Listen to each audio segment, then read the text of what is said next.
تو یہ بن جانا چاہیے کہ وقتی نقصان سے پھر تمہارے اندر مورل ڈاؤن ہونے کی کیفیت پیدا نہیں ہو، اس کا غم نہیں آنا چاہیے.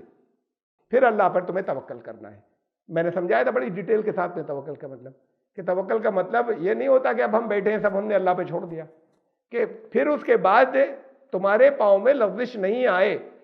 اللہ پر اطمینان رکھنا کہ اللہ کی مدد تمہارے ساتھ رہے گی، اس بات کا تمہیں یقین ہونا چاہیے کہ جو اللہ کے قانون نے بتایا ہے اسی کے مطابق نتیجے نکلیں گے. اس کے یقین کے ساتھ میں بڑھتے چلے جانا، اسے توکل کہتے ہیں. تو پھر تم اللہ کے اوپر توکل کرنا، قائم رہنا اس بات کے اوپر. اب بیچ میں پھر شک شبے نہیں آئیں گے. اب اس گول کی طرف بڑھنا ہے جب فیصلہ کر لیا. اب درمیان میں کسی شک کی گنجائش نہیں ہے. تو اور اللہ کی مدد بھی آئے گی، یہ یقین رکھنا. اب اللہ پہ توکل کرنا، تم بڑھتے چلے جانا، یہ یقین رکھنا کہ اب اسی کے مطابق اللہ کا فیصلہ اور یا اللہ کی مدد آئے گی. Subscribe the channel and press the bell icon to never miss a video. اعوذ باللہ من الشیطان الرجیم، بسم اللہ الرحمن الرحیم. ثم انزل علیکم من بعد الغم امنة نعاسا یغشا طائفة منکم وطائفة قد اہمتهم انفسهم یظنون باللہ غیر الحق ظن الجاہلیہ یقولون هل لنا من الامر من شیء قل ان الامر كله للہ یخفون فی انفسهم ما لا یبدون لک یقولون لو کان لنا من الامر شیء ما قتلنا ہاہنا قل لو کنتم فی بیوتکم لبرز الذین کتب علیہم القتل الی مضاجعہم ثم انزل علیکم من بعد الغم امنة نعاسا یغشا طائفة منکم ولیبتلی اللہ ما فی صدورکم ولیمحص ما فی قلوبکم واللہ علیم بذات الصدور.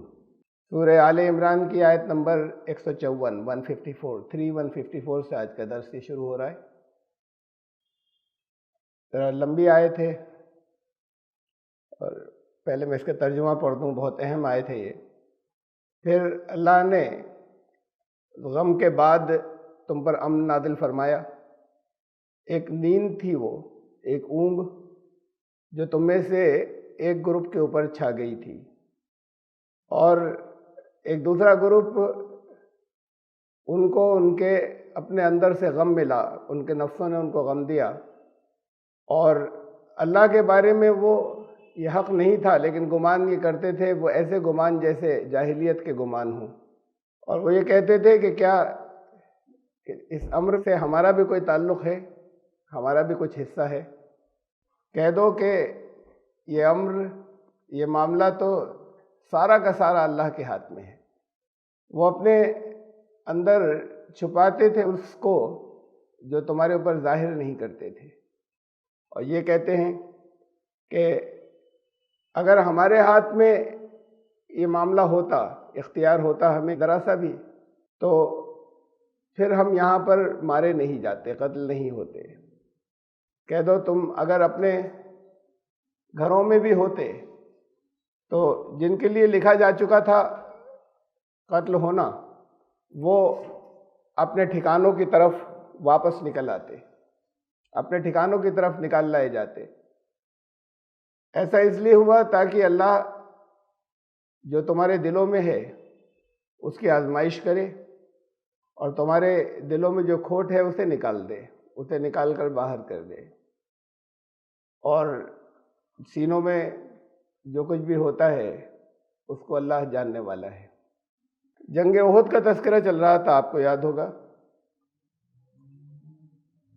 اور اس میں ایک گروہ تو وہ تھا کہ جب جنگ سے نکلنے کی تیاری کی تو تھوڑی دور چل کر ہی وہ واپس ہو گیا، راستے سے ہی نکلا ہی نہیں وہ. اور قرآن میں ہی ہے آگے کہ اس نے یہ کہا کہ بات کو یہ کہا کہ ہم سمجھ رہے تھے کوئی جنگ ونگ ہوگی نہیں ورنہ ہم ضرور چلتے. یہ گروہ تو منافقین کا تھا. اور دوسرا گروہ باقی لوگ چلے، اس میں بھی دو گروپ تھے. ایک وہ تھے جو پختہ ایمان لانے والے تھے، اور بڑی تعداد ان لوگوں کی تھی کہ جو ایمان لانے والے تو تھے لیکن ابھی شروع کے دن تھے یہ، بہت پختہ ایمان ان کا نہیں تھا. تو یہ قرآن نے یہ بتایا کہ ایسے موقع اس لیے پیش آتے ہیں کہ لوگوں کو آزما لیا جائے، کھرے کھوٹے الگ ہو جائے. ہوا یہ تھا اس سے پہلے جب خبر آئی کہ مکے کی فوجیں آ رہی ہیں، مکے والوں کی، دشمنوں کی، تو رسول اللہ صلی اللہ علیہ وسلم نے مشورہ کیا لوگوں سے. اکثر کی رائے یہ تھی، اور خود حضور صلی اللہ علیہ وسلم کی رائے بھی یہ تھی، کہ یہیں مدینے میں رک کر ڈیفنس کیا جائے، بس بستی کے کنارے. اس میں یہ ہوتا ہے کہ لوگ تازہ دم بھی ہوتے ہیں، کہ اپنے گھروں سے ان کو ضرورت کا سامان کھانے پینے کا بھی مل سکتا ہے. تو یہ منافقین تو اس لیے چاہتے تھے، وہ بڑھ بڑھ کر کہہ رہے تھے کہ ہاں یہیں رک کر کریں، کہ وہ اپنے گھر میں چھپے بیٹھے رہیں گے، نکلیں گے نہیں. کچھ جوشیلے اصحاب ایسے تھے کہ جن کا کہنا یہ تھا کہ نہیں، آگے جا کر لڑیں گے، اور انہوں نے کافی زور دیا اس کے اوپر، اصرار کیا اپنی رائے کے اوپر. جب بہت زیادہ اصرار کیا، ان میں حضرت حمزہ بھی تھے، تو رسول اللہ صلی اللہ علیہ وسلم خاموش رہے، پھر اپنے گھر میں تشریف لے گئے. اب سب خاموش، سب چپ کھڑے تھے کہ دیکھیں کچھ شاید فیصلہ کر کے باہر تشریف لائیں گے. باہر آئے تو زرہ پہنی ہوئی تھی، ہتھیار ساتھ میں تھے، تو اس کا مطلب یہ تھا کہ اب یہ طے کر لیا کہ ٹھیک ہے چلیں گے، نکلیں گے، اب آگے جا کر جنگ ہوگی. وہاں پر مدینے میں ایسے ڈیفنس کیا کہ احد پہاڑ بیک میں ہو، یعنی وہاں آگے نکل کر، مدینے سے باہر نکل کے فوجیں پہنچ چکی تھیں. رسول اللہ صلی اللہ علیہ وسلم چاہتے تھے پوزیشن لینا وہاں جہاں بیک میں پہاڑ ہو، پیچھے سے نہ آ سکیں، اس لیے کہ ان کی تعداد زیادہ تھی، 3 گنے تھے. تو ایسا نہ ہو کہ کچھ لوگ جو ہے وہ اپنا ایک حصہ جو بچا کر پیچھے سے حملہ آور کئی طرف سے ہو جائیں. سامنے ہی سے جنگ ہوگی تو بس بہادری کا مقابلہ ہوگا. فوجیں ان کی آ چکی تھیں، انہوں نے دریافت کیا کہ کوئی ایسے راستے سے لے کر چل سکتا ہے کہ یہ ان کی فوجیں نہ پڑیں. درمیان میں بھی ان کی ٹکڑیاں موجود تھیں دشمنوں کی، احد اور مدینے کے درمیان میں. تو کہا ایک صحابی نے کہ میں لے چل سکتا ہوں، اور وہ کچھ کھیتوں میں سے نکالتے ہوئے سائڈ کی ایسے راستوں سے، جو وہ راستے جو تھے وہ مستقل راستے نہیں تھے، وہ لے چلے اور وہاں پہنچا دیا. وہاں پر آپ نے سب جگہ جگہ جیسے جیسے بھی اس کی ترتیب کرنی تھی فوجوں کی، اور ایک دستے کو مقرر کر دیا اس جگہ جہاں ایک درہ تھا، پیچھے ایک گیپ تھا اس میں پہاڑ میں، کہ جہاں پیچھے سے آنے جانے کا راستہ تھا، وہاں پر تیر اندازوں کو مقرر کیا، اور ان سے بڑی سخت ہدایت کی کہ اگر تم یہ دیکھ لو کہ چیل کوے بھی کھا رہے ہیں ہمارے لوگوں کو، تب بھی جب تک میں نہیں بلاؤں تو مت ہٹنا. اور تم یہ دیکھ لو کہ وہ سب بھاگ کے جا چکے، مکمل جیت ہو چکی، تب بھی وہاں سے مت ہٹنا جب تک میں آواز نہ دوں، جب تک میں نہ بلاؤں، تو تمہیں یہیں پر رہنا ہے. جنگ شروع ہوئی، اور جنگ میں تھوڑی ہی دیر میں ان کو شکست ہونے لگی، اور وہ پسپا ہونے لگے، پیچھے ہٹنے لگے، اور اس کے بعد بھاگنے لگے جو حملہ آور تھے. بہت جلدی ہی نقشہ ایسا ہو گیا، تقریباً ایسا طے ہو گیا کہ اب جیت ہو گئی. اس وقت یہ لوگ بے فکر ہو گئے، بہت سا سامان جو کچھ وہ چھوڑ گئے تھے پیچھے، جو انہوں نے چھوڑا تھا، اپنے ہتھیار یا کچھ اور چیزیں، وہ اکٹھا کرنے میں لگے، اور لوگ لگ گئے کہ اب ان کو تو بھگا چکے. اس وقت یہ ہوا کہ ان لوگوں نے اپنی جگہ چھوڑ دی، کہا کہ اب تو جنگ ہو گئی پوری، جن کو وہاں پر تعینات کیا تھا درے کے اوپر. نبی صلی اللہ علیہ وسلم نے ان کو بہت سخت تاکید کی تھی. ان کے جو کمانڈر تھے، یا جو وہاں پر اس دستے کا جو کمانڈر بنایا تھا، اس نے بہت کہا کہ منع کیا تھا یہاں سے نہیں ہلنا ہے، انہوں نے کہا کہ نہیں، اب تو سب کچھ ختم ہو گیا، اب ضرورت نہیں ہے یہاں ہمارے رہنے کی، اور انہوں نے اپنی پوزیشن چھوڑ دی۔ خالد بن ولید جو تھے وہ واچ کر رہے تھے، اس سے پہلے بھی 2 بار کوشش کر چکے تھے ادھر سے گھسنے کی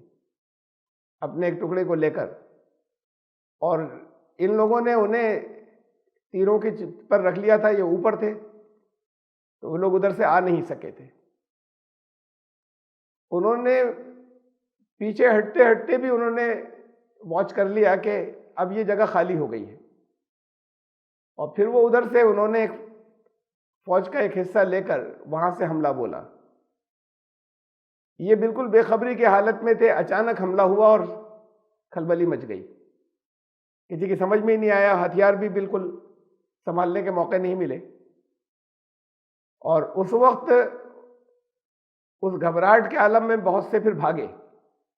بڑی تعداد میں لوگ بھاگے، اور کسی کی کوئی سمجھ میں نہیں آ رہا تھا، ایسا تک ہوا کہ بعض نے اپنے ہی کو کسی کو مار دیا گھبراہٹ میں۔ وہ ساری جتنی ترتیب بنائی تھی، نظم بنایا تھا رسول اللہ صلی اللہ علیہ وسلم نے، وہ سب بکھر چکا تھا، میدان تقریباً خالی ہو گیا، اور وہ یہ پانسا پلٹ گیا، بہت نقصان ہوا، 70 کے قریب یہ لوگ ایمان والے یہ شہید ہوئے اس کے اندر۔ خبر ساتھ میں یہ بھی پھیل گئی کہ رسول اللہ صلی اللہ علیہ وسلم کے بارے میں کہ انہیں بھی شہید کر دیا گیا، اس لیے کہ سب کو معلوم نہیں تھا کہ کس جگہ پر ہے، کچھ لوگ ان کے ساتھ میں تھے،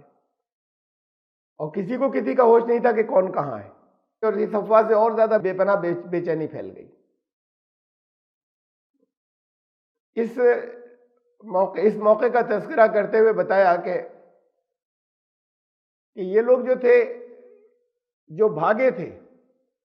یہ کمزور ایمان لانے والے تھے،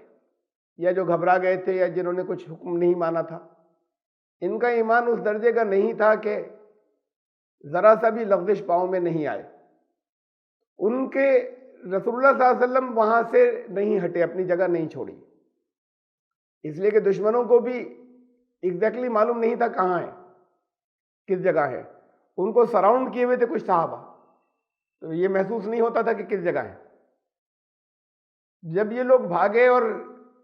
ان کو ایک ہار ہونے لگی، اور ہار کے بعد بھاگے یہ، تو انہوں نے پھر آواز، نبی اکرم صلی اللہ علیہ وسلم نے آواز دینی شروع کی، پکارا وہاں سے لوگوں کو۔ اس پکار پر پھر جہاں جہاں آواز جاتی تھی پلٹنے شروع ہوئے لوگ، اور ہلکے ہلکے کر کے پھر سارے واپس آ گئے، اور پھر دوبارہ ایسا ہوا کہ وہ میدان بن گیا، بیٹل فیلڈ بن گئی، یدھ چھیتر بن گیا، اور انہوں نے اسی میں خیریت سمجھی، دیکھ چکے تھے کہ ہم پہلے جب یہ لوگ بے خبر نہیں تھے اور جب جنگ ہوئی تھی تو یہی لوگ جیتے تھے، تو انہوں نے اسی میں خیریت سمجھی کہ اب ایسا ہوا ہے کہ ہم نے بہت بڑا نقصان پہنچا دیا ہے، اور اب ایسا ہو گیا ہے کہ امپریشن جیت کا آ گیا ہے کہ ہم ہی جیتے، اب خاموشی سے نکل جائیں۔ تو وہ پھر پیچھے ہٹتے ہٹتے اور پھر وہ واپس چلے گئے۔ کافی نقصان ہوا تھا، اور لوگوں کو بڑا صدمہ تھا، بہت لوگوں کے عزیز رشتہ دار، کوئی گھر والے، کوئی شہید ہوئے تھے، تو ایک ہار کی کیفیت تھی کہ جیتی ہوئی جنگ ہار گئے، تو کئی طرح کے غم تھے۔ جنگ احد کا تذکرہ چل رہا تھا، اور وہاں پر سخت نقصان ہوا تھا، تو 3 طرح کے غم تھے۔ اس سے پہلے جو آیات گزری اس کے اندر یہ کہا گیا تھا کہ پھر لوگوں کو غم پر غم دیے، تو یہ غم پر غم جو تھے پے در پہ، ایک ہار کا غم تھا، ایک غم جو تھا وہ یہ تھا کہ ہر ایک کے کچھ گھر والے جو ہیں وہ عزیز رشتہ دار، کوئی بہت بڑی تعداد کے لوگ جو ہیں وہ شہید ہوئے تھے، اور تیسرا اس کے بعد سب سے بڑا صدمہ یہ تھا کہ یہ خبر جو افواہ پھیل گئی تھی کہ نبی اکرم صلی اللہ علیہ وسلم بھی نہیں رہے، اور اس نے بالکل کمر توڑ دی۔ یہ وہ لوگ تھے کہ جو، اسے پچھلی آیت میں پڑھ رہا ہوں، اذ تصعدون ولا تلون علی احد والرسول یدعوکم فی اخراکم، کہ تم لوگ بھاگے جاتے تھے اور مڑ کر کوئی ایک بھی نہیں دیکھ رہا تھا، ایسی حالت ہو گئی تھی، اور رسول تمہیں پکار رہا تھا ایک دوسرے گروہ میں سے، تو کچھ لوگ جو تھے بہت تھوڑے سے جو وہاں پر رہ گئے تھے، جو جمے رہے تھے، ان کے پاؤں میں لغزش نہیں آئی تھی، انہوں نے گھیرا بنا لیا نبی اکرم صلی اللہ علیہ وسلم کے چاروں طرف، اس لیے کہ رسول اللہ صلی اللہ علیہ وسلم نے وہاں سے جانے کی بات نہیں کہی، وہاں سے لوگوں کو پکارا انہوں نے چاروں طرف، بلکہ ایسا ہو گیا کہ ایسے گھیر لیا کہ ان کی دشمنوں کی طرف پیٹ پھیر لی۔ جب آپ نے پکارا، آواز دی لوگوں کو واپسی کے لیے، تو دشمنوں کو بھی معلوم ہو گیا کہ کہاں پر ہیں، تو پھر ایک دم سے سارا زور ادھر لگا۔ اب بہت سے لوگوں نے ایسا کیا کہ ایک شیلڈ بنا لی، بیک ادھر کر لی دشمنوں کی طرف، رسول اللہ صلی اللہ علیہ وسلم کو کور کرنے کے لیے۔ کتنے لوگ ایسے تھے کہ جن کی پیٹھ چھلنی ہو گئی تیروں سے، وہ دور سے ہٹا رہے تھے پہلے، اور اس میں نبی اکرم صلی اللہ علیہ وسلم زخمی بھی ہوئے۔ وہاں سے آپ آواز دے رہے تھے لوگوں کو بلانے کے لیے، وَالرَّسُولُ يَدْعُوكُمْ فِي أُخْرَاكُمْ، یہ تھے ثابت قدم رہنے والے ایمان والے، اور ان کے درمیان سے نبی اکرم صلی اللہ علیہ وسلم رسول تمہیں آواز دے رہا تھا۔ فَأَصَابَكُمْ غَمًّا بِغَمٍّ، تو اس موقع پر تمہیں غم پر غم جو ہے وہ تمہیں پہنچا، یعنی ایک صدمہ، دوسرا صدمہ، تیسرا صدمہ۔ لِكَيْ لَا تَحْزَنُوا عَلَىٰ مَا فَاتَكُمْ وَلَا مَا أَصَابَكُمْ وَاللَّهُ خَبِيرٌ بِمَا تَعْمَلُونَ۔ یہ کیوں ہوا یہ ایسا؟ اب یقین دہانی تو یہ کی گئی تھی کہ 5000 فرشتے آ گئے مدد کے لیے۔ لوگوں کو اس بات کا بھی جب چلے تھے، وہ منافقین تو رک گئے تھے پیچھے، اب یہ جتنے لوگ تھے ان کو اس بات کا بھی کانفیڈنس تھا کہ رسول ہے ساتھ میں، اللہ کی مدد ساتھ میں۔ ٹھیک ہے، غلطی ہو گئی، ایک سلپ یا ایک غلطی کی وجہ سے پانسا پلٹ گیا اور اتنا نقصان ہوا اور ہار ہو گئی، تو رسول کے درمیان میں ہوتے ہوئے مار گئے، اور وہ فرشتے سارے جتنے تھے کہاں گئے مدد کے لیے؟ تو یہ ہل گئے سارے لوگ۔ اس موقع پر جو پیچھے سے بیان چلا آ رہا ہے، درمیان میں بھی کئی جگہ کہا، آگے پھر اسے دہرایا ہے کہ یہ اللہ کی اسکیم جو ہے یہ ایسے ہی ہوتی ہے، یہ تمہاری تربیت ہے۔ یہاں پر ایسا نہیں ہے کہ رسول اللہ صلی اللہ علیہ وسلم کے ہونے کے بعد، نبی کے ہونے کے بعد ہر حالت میں تم چاہے جتنی غلطیاں کرو تمہیں نقصان نہیں پہنچے گا۔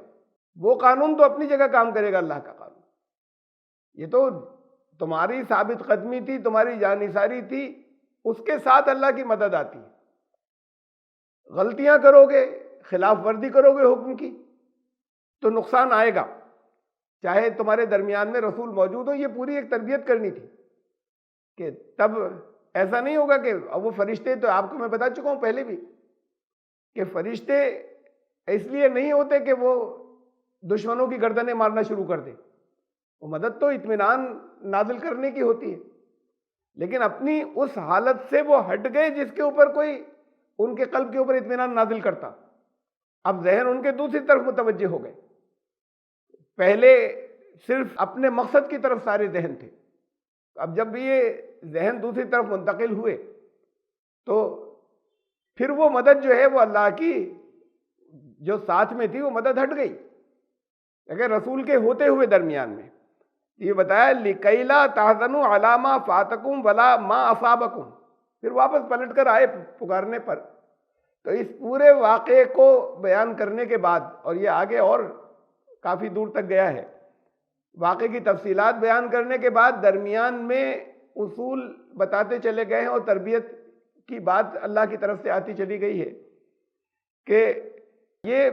مقصود ہے کہ اب تمہارا مزاج ایسا بن جائے کہ کوئی کچھ اگر حاصل ہو رہا ہے، کوئی نعمت مل گئی، کوئی جیت مل گئی، مال غنیمت مل گیا، اس سے تمہیں کوئی خوشی نہیں ہو جائے زبردست، اور کچھ جاتا رہا تو اس کا غم نہ ہو۔ لِكَيْ لَا تَحْزَنُوا عَلَىٰ مَا فَاتَكُمْ، جو تمہارے ہاتھ سے نکل جائے اس کا غم نہ ہو گیا ہو گیا، اب دوبارہ سے پھر ری ایکوپ کرنا ہے اپنے آپ کو، پھر جو غلطی ہو گئی اس غلطی کی اصلاح کرنی ہے۔ تو اس پورے واقعے سے یہ جو کچھ پیش آیا کہ تمہارا مزاج یہ بن جانا چاہیے، ولا ما اصابکم، اور جو کچھ تمہیں کچھ ملے، کچھ بھی پیش آئے تو اس کے اوپر کسی بھی طرح کے رنج و غم کی بات نہیں ہے، ایسسمنٹ ہوگا۔ یہ تو ایسا ہوتا ہے کہ حالات بدلتے ہیں، وقتی طور پر کوئی تکلیف پہنچتی ہے، وہ اگر پہنچتی ہے تو وہ بھی اپنی غلطیوں سے پہنچتی ہے، اس کو دوبارہ پھر اپنے آپ کو جمع کریں، اور جمع کرنے کے بعد پھر اس کی تدبیر سوچیں اور پھر اس کا ڈٹ کر مقابلہ کریں۔ تو یہ بن جانا چاہیے کہ وقتی نقصان سے پھر تمہارے اندر مورل ڈاؤن ہونے کی کیفیت پیدا نہیں ہو، اس کا غم نہیں آنا چاہیے۔ وہاں سے رسول اللہ صلی اللہ علیہ وسلم کی رائے بھی یہ تھی کہ مدینے میں رہ کر ڈیفنس کیا جائے، اب وہاں سے چلے۔ اب یہ لوگ جو تھے ان میں طرح طرح کی باتیں بنی، منافقین تو اپنی کرتے تھے کہ انہوں نے بہت طنز کیے، لیکن ان کے ذہن صرف اتنا ہی نہیں، کچھ زبانوں پر لائے اور بہت کچھ دلوں کے اندر تھا۔ اس موقع پر یہ نکل کر آیا کہ جب نبی کے رہتے ہوئے ایسا ہوا کہ یہاں پر ایک ہار ہو گئی اور اتنا نقصان ہو گیا، پانسا پلٹ گیا، ہوا تھا اپنی غلطی سے۔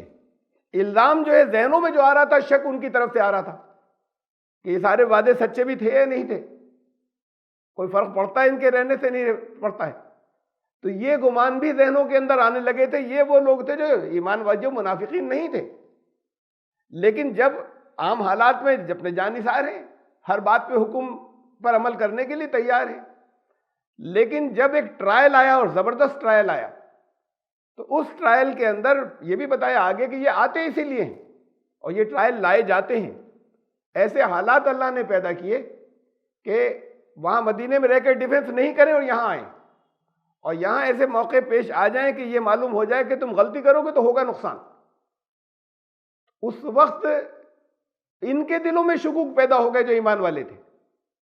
ذہنوں کے اندر طرح طرح کے گمان آنے لگے۔ یہ تھا کہ یہ موقع تربیت کے لیے ہوتے ہیں اور یہ موقع کھرے کھوٹے کو الگ کر دینے کے لیے ہوتے ہیں کہ کون بالکل ایسے ہیں کہ جو واقعی جنہیں ہم کہہ سکتے ہیں کہ یہ ہیں وہ لوگ جو کریم ہیں، جو کسی معاملے میں جو جب گھر جاتے ہیں تو ایمان ان کا اور بڑھ جاتا ہے۔ ایسے کون لوگ ہیں؟ اور ایسے کون لوگ ہیں کہ جب ہوئے ٹائٹ تو انہوں نے کہا کہ یہ ہمارے مشورے نہیں مانے تھے نا، اگر کچھ ہمارے اوپر چھوڑتے تو ایسا نہیں ہوتا، پھر رائے تو سنتے ہی نہیں ہیں۔ تھوڑے سے کچھ لوگوں نے کہا، ان کی بات مان لی، جو زیادہ تجربے کار تھے ان کی ہماری کوئی سنی ہوتی، اور پھر ان کے رسول کے درمیان میں ہوتے ہوئے ایسا ہو گیا تو پھر وہ وعدے کیا ہوئے اللہ کے؟ فرشتوں کی مدد کہاں گئی؟ تو یہ اس طرح کے گمان دلوں کے اندر آنے لگے ان کے جو منافق نہیں تھے۔ یہ ہوتا ہے جب سختیاں آتی ہیں، عام حالات میں وہ ایمان والے ہیں، لیکن جب گھراؤ ہوتا ہے اور سخت حالات آ جاتے ہیں اس وقت یہ ہوتا ہے کہ پھر آزمائش ہوتی ہے کہ کون تھے جمے رہنے والے۔ سورہ احزاب کے اندر بتایا، وہاں جب جنگ احزاب کے موقع کے اوپر وَلَمَّا رَأَى الْمُؤْمِنُونَ الْأَحْزَابَ قَالُوا هَذَا مَا وَعَدَنَا اللَّهُ، جب چاروں طرف سے گھراؤ ہو گیا بڑا زبردست، تو پھر وہ پکار اٹھے کہ یہ اسی کا تو وعدہ کیا تھا اللہ نے ہم سے، اللہ اور رسول، اللہ کا وعدہ، اللہ کے رسول کا وعدہ سچا تھا کہ یہ حالات آئیں گے تمہارے سامنے۔ آگے بتایا کہ وَمَا زَادَهُمْ إِلَّا إِيمَانًا وَتَسْلِيمًا، ایمان بھی بڑھ گیا، اسلام بھی بڑھ گیا، ان کا سر جھکانے کی کیفیت کے اندر بھی ان کے اضافہ ہو گیا اس گھراؤ سے۔ تو یہ ہوتا ہے ایمان لانے والوں کے ساتھ میں، اس میں بھی یہ لوگ تھے، یہی جو کمزور ایمان والے کہلا رہے ہیں۔ اب یہ پختہ ہو گئے تھے، وقت چلا، یہ تربیت کے دور درمیان میں گزرے، تو پھر وہاں جتنے لوگ تھے سب کی یہ کیفیت تھی کہ ان کا ایمان اور بڑھ گیا گھراؤ سے، جب چاروں طرف سے یہ شروع کا جو دور تھا اس کے اندر ایک بڑی تعداد یہ تھی کہ جب حملہ ہوا، نقصان ہوا، جب گھراؤ ہو گیا، پریشانیوں میں پھنس گئے، تو دلوں میں طرح طرح کے شکوک آنے پیدا ہو گئے، شکوک آنے شروع ہو گئے۔ تو پھر میں آ رہا ہوں اس آیت کی طرف جو آج کی ہے، یہ اس سے سین تھا پہلے کا، اور اس سے پہلے کی میں نے آیت پڑھی جو پچھلی بار درس گزر چکا تھا 153، اس کے بعد یہ آ رہی ہے ثم انزل علیکم من بعد الغم امنۃ نعاسا یغشی طائفۃ منکم۔ تو اس کے بعد پھر اللہ نے یہ کیا وہ کہ اب یہ دیکھیے دو گروہ ہیں، اب ایک ڈٹا ہوا ہے وہاں پر، وہ کتنے ہی چاہے ان کی جانیں چلی جائیں، ان کی پہلی فکر یہ ہے کہ رسول اللہ صلی اللہ علیہ وسلم ان کو ہم سیکیور کریں، اور اس میں وہ اپنی پیٹھوں پر تیر کھا رہے ہیں، یعنی پیچھے ہو گئے، کچھ لوگ جو ہیں وہ مقابلہ کر رہے ہیں. تو یہ جو جن کے پاؤں میں لڑکھڑاہٹ نہیں آئی تھی وہاں جمے ہوئے تھے. میدان جنگ ہے، میدان جنگ ہے. اس میدان جنگ کے اندر اچھا یہ وہ سین ہے جس وقت وہ پلٹ کر واپس آنے لگے رسول اللہ صلی اللہ علیہ وسلم کی آواز پر، اور پھر اس کے بعد وہاں دوبارہ ایسا ہوا کہ جیسے کمک آنے لگی. اس وقت میدان جنگ کے اندر، بیٹل فیلڈ کے اندر ایک نیند سی طاری ہو گئی ان پر جو اچھے ایمان لانے والے تھے. میدان جنگ میں تو ذرا سی نیند آئے اور ذرا سی اونگ آئے تو یہ تو پوائزن ہے، یہ تو بالکل ایسا ہے کہ جیسے اس سے زیادہ خطرناک کوئی بات ہی نہیں ہو سکتی. اور پھر جہاں لوگوں کے اوپر تیروں کی بارش ہو رہی ہے، جہاں پر لوگ مارے جا رہے ہیں، جہاں جنگ ہو رہی ہے، اس کے اندر اگر کئی دن کا بھی جاگا ہو نیند آ کہاں سے سکتی ہے؟ ایک ذرا سا ریسٹ لینے کو ملے تو نیند آئے گی نا. تو اس میں ایسے موقع پر چاہے جتنا تھکا ہوا ہو اس میں نیند کا کیا موقع، وہاں سے ذرا سا اگر ہٹے تب تو یہ ہو کہ بھائی نیند سے نڈال لیں. نیند سے سست تو ہو جائے گا، ذرا سا لڑنے کے اندر پھرتی کی کمی ہو جائے گی، نیند کیسے چھائے گی؟ ثم انزل علیکم من بعد الغم، میں اس غم کی کیفیت کے بعد، اور انہیں بھی غم تھا، اس کا غم تھا کہ نقصان ہوا، اس کا غم تھا کہ یہ کتنے لوگ بھاگے کیوں، یعنی غم ان کو بھی تھا. صرف انہیں نہیں تھا کہ وہ جن کے ہار گئے اور ہمارے اتنے لوگ مارے گئے اور رسول اللہ صلی اللہ علیہ وسلم کی شہادت کی خبر بھی مشہور ہوئی، غم میں ان کے اوپر بھی ایک غم کی کیفیت تھی جو اس وقت بھی ڈٹے ہوئے تھے. تو اللہ نے اس کے بعد ثم انزل علیکم من بعد الغم امانۃ نعاسا، یہ اس گروہ کے اوپر جو بہت پختہ ہو کر ڈٹا ہوا تھا ان کے اوپر ایک نیند سی کیفیت طاری ہوئی، اللہ نے نازل کی. اور یہ امن کی نیند تھی، یہ پیس کی تھی. یغشا طائفۃ منکم، سب پر نہیں، یہ تمہارے ایک گروہ پر چھا گئی. نیند کیا تھی؟ اس نیند کا تذکرہ دیکھیے میں پہلے رکھ چکا ہوں یہاں پر ایک موقع پر، یہ جنگ بدر پر بھی کیا، یہ جنگ بدر میں بھی آئی تھی. اس وقت یہ جنگ احد کا تذکرہ چل رہا ہے یہاں پر. یہ جنگ بدر میں بھی یہ نیند آئی تھی. یہ سورہ انفال میں آیت نمبر 11 دیکھیں، اذ یغشیکم النعاس امنۃ منہ، جب اللہ اپنی طرف سے تمہارے اوپر ایک نیند جو ہے وہ پھیلا رہا تھا، نیند طاری کر رہا تھا، کہ اللہ کی طرف سے ایک نیند تمہارے اوپر چھا رہی تھی. جنگ بدر کے موقع پر ہے، درمیان میں چھوڑ دیا میں نے آیت، اس کے ریلیونٹ الفاظ دے رہا ہوں. وَلِيَرْبِطَ عَلَىٰ قُلُوبِكُمْ وَيُثَبِّتَ بِهِ الْأَقْدَامَ. اس نیند سے ہوا کیا تھا؟ یہ جو نیند ذرا دیر کی طاری ہوئی تھی کہ تمہارے دل جو ہیں ان کے اندر ایک ربط پیدا ہو گیا، مضبوطی آ گئی اور قدم جم گئے. اور یہ جو ذرا سی ہلکی سی تھوڑی سی نیند آئی تھی ایک ذرا سی دیر کی، تو یہ بدر میں بھی آئی تھی. یہ اس وقت جب وہ لوگ واپس آئے، جب وہ لوگ واپس آئے تو یہ نیند جو ہے یہ اس وقت بھی آئی ہے جنگ احد کے اندر. وہ ادھر سے واپس آئے، یہ گروہ بھی بڑے غم میں تھا جو سنسیئر ایمان لانے والے تھے، ان پر بھی اس وقت ایک نیند سی آئی. تمہارے اوپر اس غم کے بعد ایک امن کی نیند، ایک پیسفل جو ہے وہ نیند تمہارے اوپر چھا رہی تھی، اللہ نے بھیجی تم میں سے اس گروہ کے اوپر، ایک گروہ کے اوپر. آپ میں سے ہوگا بہت سے لوگوں کو تجربہ، اسے نہیں سمجھیں گے عام لوگ. اور اس بنیاد پہ کہ چونکہ آپ میں سے بہت کا تجربہ ہے اور میں کہہ رہا ہوں تو یہاں پر بیٹھ کر یہاں جو موجود ہیں ان میں سے بھی ہوگا تجربہ، تو اس بنیاد پر پھر اور باقی جو سننے والے ہیں یا اسے دیکھنے والے ہیں وہ بھی اسے مانیں یا سمجھیں. یہ نیند جو ہے یہ میڈیٹیٹو سلیپ ہے. ذہن بے پناہ تھکا ہوا ہوتا ہے اور وہ تھکا ہوا ذہن تھوڑی سی دیر کے اندر، گھنٹوں کا تھکا ہوا ذہن بالکل فریش ہو جاتا ہے. اگر بے پناہ تھکن کے اندر کوئی سوئے تو کئی گھنٹے کے بعد اٹھے گا، کئی گھنٹے کے بعد اٹھنے کے بعد شروع میں ذرا سی سستی ہوگی، یعنی فوراً ایک دم فریش نہیں ہوگا، تھوڑی دیر سست رہے گا، اس کے بعد پھر منہ ہاتھ دھو کے یا پھر نہا دھو کے پھر اس کے بعد فریش ہو جائے گا. یہاں ایک تھوڑی دیر کی ایک نیند آئی، یہ نیند نارمل نیند نہیں ہے جیسا نیند آنے میں سو جایا کرتے ہیں، اور اس نیند نے ان کو بالکل تازہ دم کر دیا. اب یہاں پر ایسا ہوتا ہے کہ یہ میڈیٹیٹو سلیپ آپ کو بہت سے لوگوں کو میں نے پریکٹس کرائی ہے، جنہوں نے اس کا ایکسپیرینس آپ میں سے کیا ہے تو آپ جانتے ہیں کہ تھوڑی سی دیر کے بعد پھر اپنے آپ میں کتنی فریشنس محسوس ہوتی ہے اور کتنی تازگی محسوس ہوتی ہے. ہوتا ہی ہے کہ مائنڈ یہ جو لگاتار کام کرتا رہتا ہے تو یہ کام کرتا رہتا ہے، تھکتا رہتا ہے، ساتھ میں تھکن چلتی رہتی ہے. سو جانے کے بعد بھی یہ مینٹل تھکن جو ہے یہ اتنی زیادہ زائل نہیں ہوتی، جسمانی تھکن زائل ہوتی ہے سونے سے. سوتے میں بھی دماغ کام کرتا ہے کچھ، اس کی فنکشنالٹی کم ہو جاتی ہے، کام کر رہا ہوتا ہے سوتے میں بھی۔ اس کا میڈیٹیشن کا جو سب سے پہلا جو پرنسپل ہے، سب سے پہلا، اس کے بعد پھر یہ الگ الگ حصوں میں تقسیم ہوتا ہے، کئی طرح کے ہوتے ہیں مراقبے جو کئی قسم کے ہوتے ہیں۔ اس میں سب سے پہلی چیز اس کی جو ہوتی ہے انیشیل، جو سب جگہ کامن ہے، وہ یہ کہ سارے خیالات کو نکالو، مائنڈ کو خالی کرو، ہر طرح کے خیالات کو۔ انیشیل پریکٹس یہ ہوتی ہے کہ جب بالکل خالی ہو جائے گا تو اس وقت اصل ریسٹ ملے گا،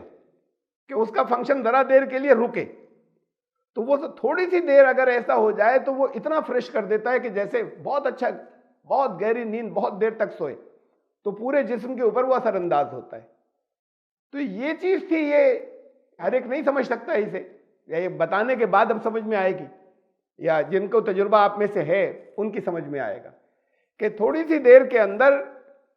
بالکل تازہ دم ہو جاتے ہیں، اپنے اندر انرجی محسوس ہوتی ہے، اپنے اندر طاقت محسوس ہوتی ہے، اپنا سیلف کانفیڈنس بڑھ چکا ہوتا ہے ذرا سی دیر کے اندر۔ اب یہ تو یہاں پر اگر تھوڑی سی دیر کی پریکٹس کراتے ہیں، یا کہ آپ میں سے کچھ کو کرائی ہے ہم نے، تو اس میں آپ نے محسوس کیا یہ اللہ کی طرف سے ہوا تھا، تو یعنی بڑا پرفیکٹ میڈیٹیٹو سلیپ تھی وہ، تھوڑی دیر کی، وہ چند لمحات کی تھی۔ آپ کو تو پون گھنٹہ اور 1 گھنٹہ ہم لیتے ہیں، یا لیا ہم نے جب کبھی پریکٹس کرائی تو وہ تھوڑی سی دیر کی جو یہ اللہ کی طرف سے بڑا پرفیکٹ میڈیٹیٹو سلیپ تھی، یہ ایک مراقبے کی نیند تھی۔ یہ جنگ بدر میں بھی لایا اللہ فریش کرنے کے لیے، کانفیڈنس اور پیدا کرنے کے لیے،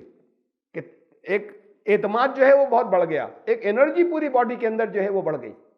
تو یہ اس موقع پر جنگ کے میدان میں، وہاں جنگ بدر میں تو اس وقت جنگ نہیں ہو رہی تھی جس وقت انہیں فریش کیا گیا ہے، جنگ سے پہلے، اور یہاں پر خاص جب یہ نقصان بہت پہنچ چکا، یعنی ایک دماغ جو ہے وہ اڑا جا رہا ہے، بے پناہ ایک اپنے اندر جو کیفیت ہے وہ کیفیت غم کی ہے، وہ ڈپریشن کی ایک کیفیت ہے۔ اس ڈپریشن کو سے ذرا سی دیر کے اندر اللہ نے نکال دیا انہیں، یعنی ان پر بھی آئی جو جمے ہوئے تھے، کہ ان پر آئی اس حالات کو دیکھ کر کے یہ سارے بھاگ گئے، اتنے لوگ دوڑ گئے، یہاں سے ہٹ گئے، نبی کا ساتھ چھوڑ گئے، اتنا نقصان ہوا یہاں پر، تو ان پر بھی ایک ڈپریشن کی کیفیت آئی تھی، یہ ذرا سی دیر میں ختم ہو گئی۔ تو یہ اللہ کی طرف سے ایک یہ مراقبے کی یہ میڈیٹیٹو سلیپ جو ہے، یہ آیت سمجھ میں نہیں، یعنی ایگزیکٹ یہ نیند کیا ہے لوگ کہتے رہے ہیں، یہ تو صرف وہی لوگ محسوس کر سکتے ہیں، وہی جان سکتے ہیں جو اس تجربے سے گزرے ہیں، اور اصل میں تو پھر تفسیر کرتے وقت سمجھ میں بھی نہیں آئے گی کہ یہ نیند کی بات کیا تھی۔ کہہ دیتے ہیں کہ ہاں نیند آئی، میدان جنگ میں نیند اللہ کی طرف سے دلائی جائے گی جنگ کے اندر، تو یہ کچھ مومنٹس کی تھی بس، اور اس کے بعد پھر انہوں نے اپنے آپ کو ٹوٹلی فریش فیل کیا۔ ان میں یہ تم میں سے ایک گروہ کے ساتھ ہوا، یہ سب کے ساتھ نہیں کیا اللہ نے۔ ایک دوسرا گروہ تھا، وَطَائِفَةٌ قَدْ أَهَمَّمْتُمْ أَنفُسُهُمْ يَظُنُّونَ بِاللَّهِ غَيْرَ الْحَقِّ ظَنَّ الْجَاهِلِيَّةِ۔ یہ جو دوسرا گروہ تھا اس کی حالت یہ تھی کہ ان کے ذہن میں جاہلیت والے گمان آ رہے تھے، میں اس کا تذکرہ کر چکا بھی ذرا دیر پہلے، کہ یہ کیسے مطلب رسول کے ہوتے ہوئے یعنی سارے ان کے ذہن کے ہماری بات مانتے تو یہ نقصان نہیں ہوتے۔ بات یہ ہے اصل میں کہ ہوئی تھی اپنی غلطی، جس کی وجہ سے نقصان ہوا، یہ بنیادی بات ہے، اپنی غلطی سے ہوا تھا، اپنی غلطی سے نقصان ہونے کے بعد الزام رکھے جا رہے تھے اس کے اوپر، یعنی ذہن جو الزام دے رہا تھا وہ رسول کو دے رہا تھا کہ یہ موجود ہے، پھر بھی ہو گیا، رائے نہیں سنتے، مانتے نہیں بات کو، پھر انہوں نے اپنی مرضی کی اس لیے نقصان ہو گیا۔ تمہارے اندر تمہارا ایک دوسرا گروہ تھا، تو یہ چیز جو ہے جب تک یہ کیفیت نہیں جائے گی، پہلے تو دلوں کو خالص کریں، اس کے بعد پھر یہ ڈپریشن جائے گا تمہارا، تب تمہیں کسی طریقے سے ریلیف دیا جا سکتا ہے۔ لیکن جب تم نے اپنے ذہنوں کے اندر یہ اس درجے کی نگیٹیوٹی سے جب تک اپنے آپ کو ہٹایا نہیں، جب تک تمہارے ذہن کے اندر یہ اس طرح کے خیالات آتے رہے جو جاہلیت کے خیالات تھے، اس وقت تک تو تمہیں کوئی سکون دے بھی نہیں سکتا۔ تو تمہیں اپنے اندر کی یہ کیفیت جو ہے یہ غم لے کر آتی ہے۔ میں نے آپ کو کئی بار بتایا کہ غم ہمیشہ اندر سے آتا ہے، خوف باہر سے آتا ہے۔ غم اپنے اندر کا جو ہماری سوچ کا، ہماری سائیکی کا، ہمارے سوچنے کے انداز کا جو بیلنس اور توازن جو ہونا چاہیے، جب وہ بگڑتا ہے تو وہ کیفیت پیدا ہوتی ہے جسے غم کہتے ہیں، یہی جب بڑھ جاتا ہے تو اسے ڈپریشن کہتے ہیں۔ تو اب ان لوگوں کی حالت یہ تھی کہ یہ دوسرا گروہ کہا کہ یہ جو اپنے اندر جس طرح کے خیالات پال رہے تھے، تو ان کو ان کے اندر سے یہ غم اور ڈپریشن کی کیفیت جو ہے ان کے اندر آ رہی تھی۔ ان دونوں کا فرق یہ تھا. یقولون حل لنا من الامر من شیء، کیا تھی ذہن کے اندر خیالات. یقولون کا مطلب ضروری نہیں کہ زبان سے کہہ رہے ہوں. اب وہاں پہ کوئی کانفرنس تھوڑی ہو رہی، میٹنگ تھوڑی ہو رہی جو ایک دوسرے سے کہہ رہے ہیں. ابھی تو جنگ والا حصہ باقی ہے. کہیں زخمیوں کو تلاش کر رہا ہے، کوئی اپنے لوگوں کو دیکھ رہا ہے کہیں بھاگتے ہوئے، انہوں نے بھاگنا شروع کیا ان کے واپس آنے کے بعد اسے دیکھ رہے ہیں، اپنے آپ کو دوبارہ ری گروپ کر رہے ہیں. لیکن ذہن کیا، یقولون کا مطلب ان کے ذہنوں میں ہی چل رہا ہے، یعنی اپنے اندر اپنے آپ سے کہہ رہے ہیں. یقولون حل لنا من الامر من شیء، یہ امر جو لفظ ہے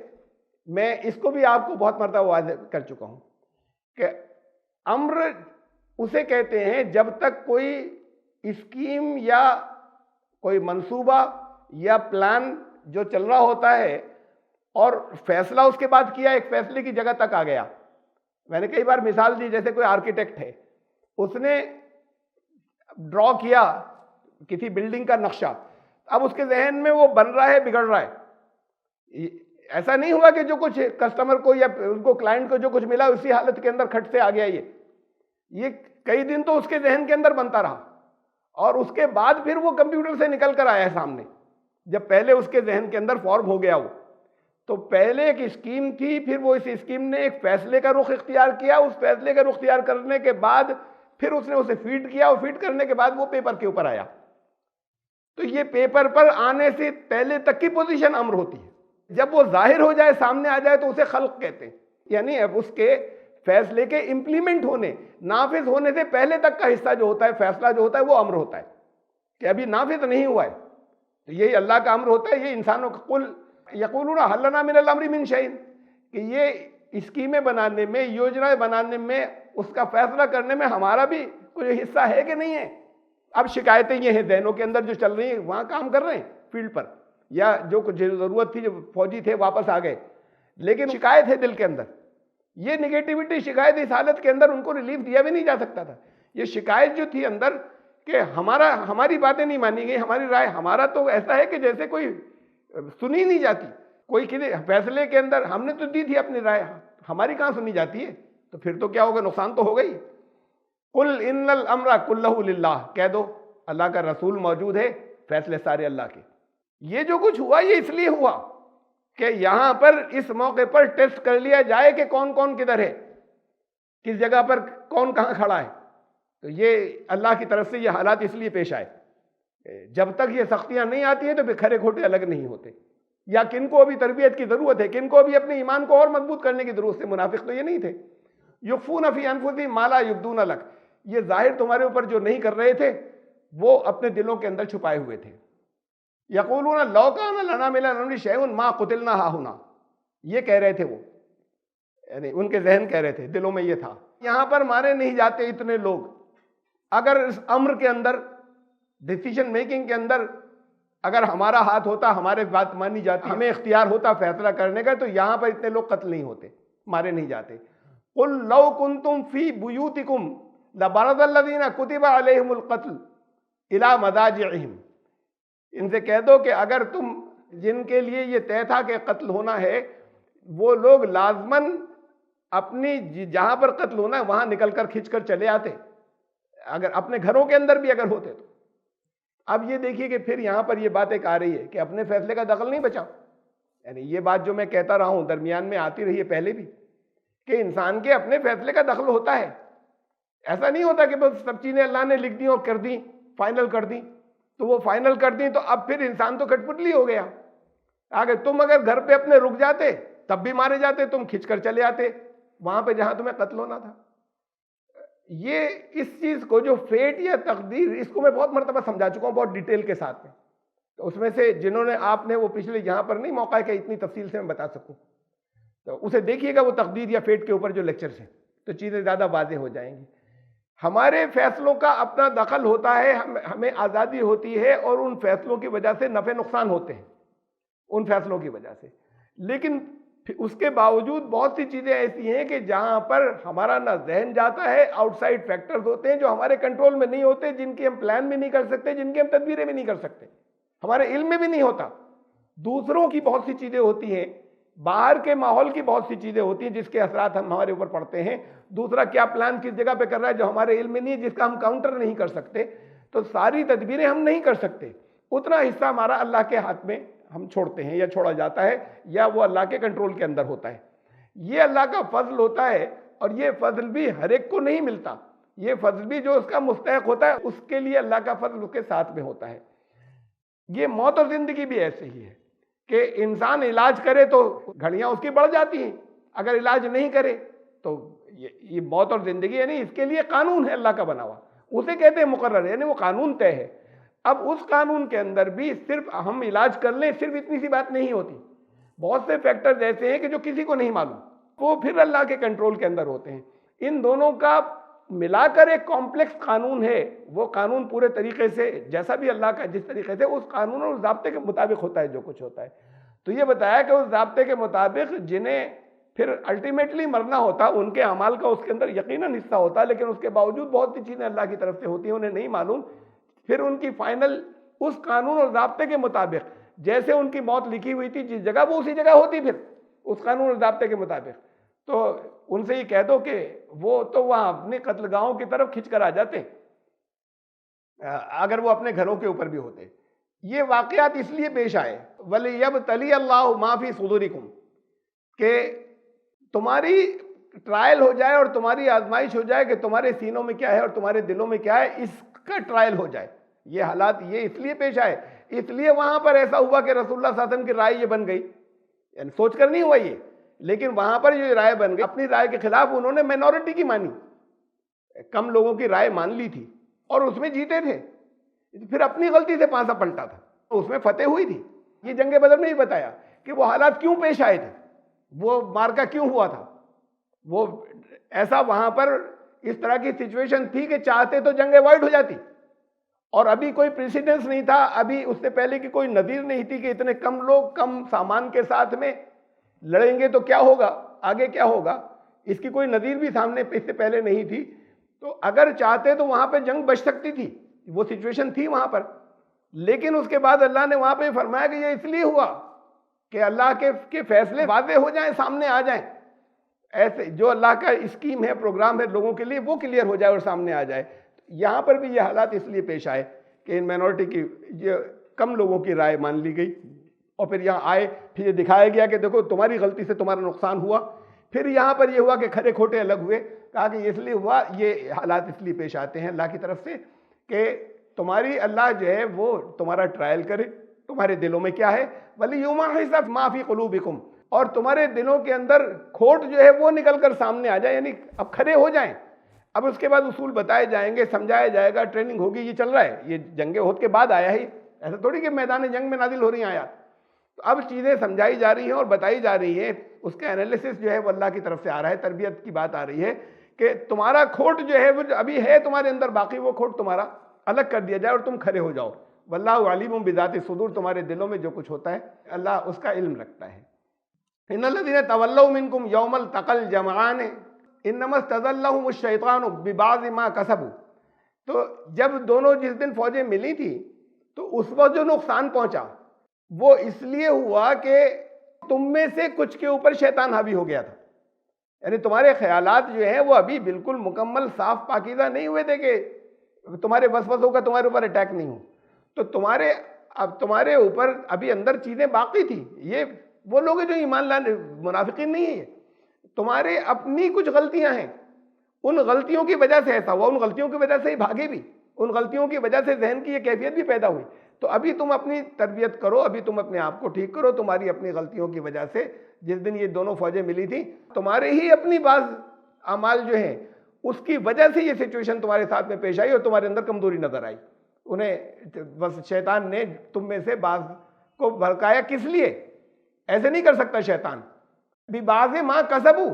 خود انہوں نے جو کچھ کیا تھا اس کی وجہ سے شیطان ان کے اوپر حاوی ہو سکا، خود ان کے سوچنے کا انداز جو تھا، خود ان کا اپنا جو عمل تھا اس کی وجہ سے شیطان ان کے اوپر حاوی ہو سکا، وہاں پر یہ اس لیے ہوا تھا۔